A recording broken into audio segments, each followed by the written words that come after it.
ओम नमः शिवाय। दोस्तों, आप सभी का आपके अपने चैनल प्रभु भक्ति संगीत में हार्दिक स्वागत है। प्रभु शंकर की कृपा सदैव आप पर और आपके परिवार पर बनी रहे। आज की वीडियो में मैं आपसे बात करने वाली हूँ मार्गशीर्ष मास के कृष्ण पक्ष के प्रदोष व्रत के बारे में। त्रयोदशी तिथि की कब प्रारंभ हो रही है और कब समाप्त हो रही है, व्रत हमें कब धारण करना चाहिए, प्रदोषकालीन पूजा का शुभ मुहूर्त क्या है, आज के दिन हमें किस प्रकार से भगवान शिव और माता पार्वती की पूजा आराधना करनी चाहिए ताकि हमें व्रत का संपूर्ण फल प्राप्त हो, जिससे हमारी जो भी मनोकामना हो प्रभु हमारी हर मनोकामना को पूर्ण करें। और बिना व्रत के भी पूजा आराधना मात्र भी आप कर सकते हैं, आपकी वह मनोकामना अवश्य पूर्ण होगी। इसके लिए आज यह विशेष कि आपको क्या करना चाहिए, संपूर्ण वीडियो आप जरूर देखें जिससे आपको संपूर्ण जानकारी समय से प्राप्त हो सके। तो सबसे पहले बात करते हैं त्रयोदशी की तिथि कब प्रारंभ हो रही है। देखिए, कब हमें व्रत कब धारण करना चाहिए। देखिए, मार्गशीर्ष मास के कृष्ण पक्ष की त्रयोदशी तिथि प्रारंभ हो रही है 28 नवंबर 2024 यानी कि गुरुवार के दिन सुबह 6:23 पर, और त्रयोदशी तिथि समापन हो रही है 29 नवंबर को सुबह 8:39 पर। तो शाम के समय प्रदोष काल में जब त्रयोदशी तिथि व्याप्त होती है उसी दिन हम व्रत धारण करते हैं प्रदोष का। और इस बार तो 28 नवंबर यानी गुरुवार के दिन सूर्योदय काल में भी आपको त्रयोदशी तिथि प्राप्त हो रही है। तो प्रदोष का व्रत धारण करेंगे 28 नवंबर 2024 यानी कि दिन गुरुवार को।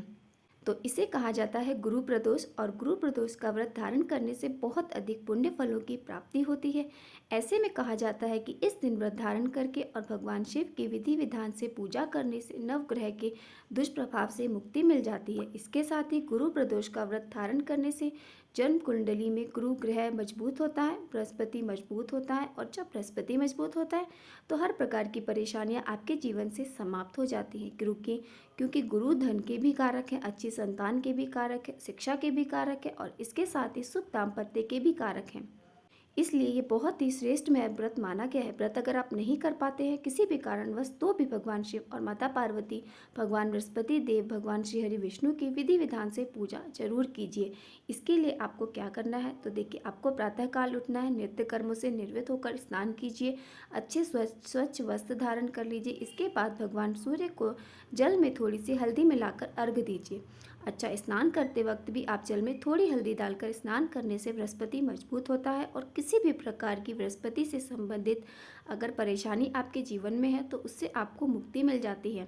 तो स्नान इत्यादि के बाद भगवान सूर्य देव को जल देने के बाद घर में के मंदिर में शुद्ध घी का दीपक जलाकर पहले नित्य की जो पूजा है, प्रतिदिन जो आप पूजा करते हैं, पूजा कर लीजिए।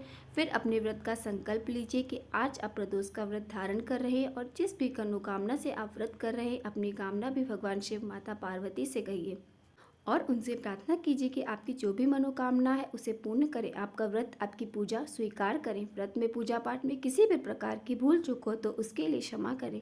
भगवान भोलेनाथ की पूजा की विधि आप सभी जानते हैं। पहले जल से अभिषेक कीजिए, फिर पंचामृत से अभिषेक कीजिए। आप चाहें तो अष्टगंध मिलाकर जल में और उससे भी भगवान शिव का अभिषेक कर सकते हैं। शिव और माता पार्वती, भगवान गणपति, भगवान कार्तिकेय, भगवान नंदी देवता और नाग देवता सबकी विधि विधान से पूजा कीजिए।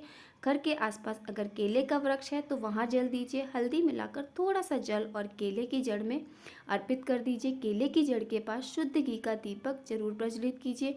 फिर पूरे दिन आप व्रत धारण करेंगे। व्रत में आप फलाहार ले सकते हैं, मतलब कोई सा भी फल इत्यादि आप ले सकते हैं। अगर आप निर्जल व्रत करते हैं तो आपको जल भी ग्रहण नहीं करना होता। ये आपकी श्रद्धा के ऊपर है, आप किस तरह का व्रत करना चाहते हैं। प्रदोष के व्रत में शाम के समय प्रदोषकालीन पूजा का सबसे अधिक महत्व होता है। तो इस समय में आपको विधि विधान से भगवान शिव की पूजा करनी चाहिए। अगर शिवलिंग है तो उसका अभिषेक आप घर में कर सकते हैं, नहीं तो आसपास कोई मंदिर है तो वहाँ जाकर भगवान शिव का अभिषेक कर सकते हैं और मंदिर में दीपदान कर सकते हैं। चाहे तो घर में भी मिट्टी का शिवलिंग बनाकर पूजा कर सकते हैं। शाम की पूजा करने के बाद आप अपना व्रत खोल सकते हैं। कुछ भी मीठा भोजन करके जो भी भगवान का भोग लगाते हैं उसे ही प्रसाद स्वरूप में खाकर आप अपना व्रत खोल लीजिए। भगवान को भोग कर अर्पित कीजिए। देखिए, आप खीर का भोग भी लगा सकते हैं, सफ़ेद मिठाई का भोग लगा सकते हैं, आटे का चूरमा बनाकर उसका भी भोग लगा सकते हैं, हलवे का भी भोग लगा सकते हैं। जैसे भी आपके पास उपलब्धता हो उसके अनुसार भगवान शिव की पूजा आराधना करके उनको भोग इत्यादि लगाएं। और अगर आपके पास बेलपत्र हो तो 11 बेलपत्र, अच्छा 11 ना मिले तो जितने भी आपके पास उपलब्ध हो आप उन्हें अष्टगंध से या फिर पीले चंदन से राम राम लिखना मतलब 3 पत्तों पर राम राम राम का नाम लिख दीजिए। फिर रुद्राष्टकम का पाठ करते हुए, नमामि शमीशान इसका पाठ करते हुए भगवान शिव की आराधना कीजिए। एक एक बिलपत्र भगवान शिव को अर्पित कीजिए और उनसे प्रार्थना कीजिए। कोई भी आपकी कामना हो, अपनी कामना कहिए तो निश्चित ही कुछ समय में आपकी कामना भगवान भोलेनाथ पूर्ण कर देते हैं।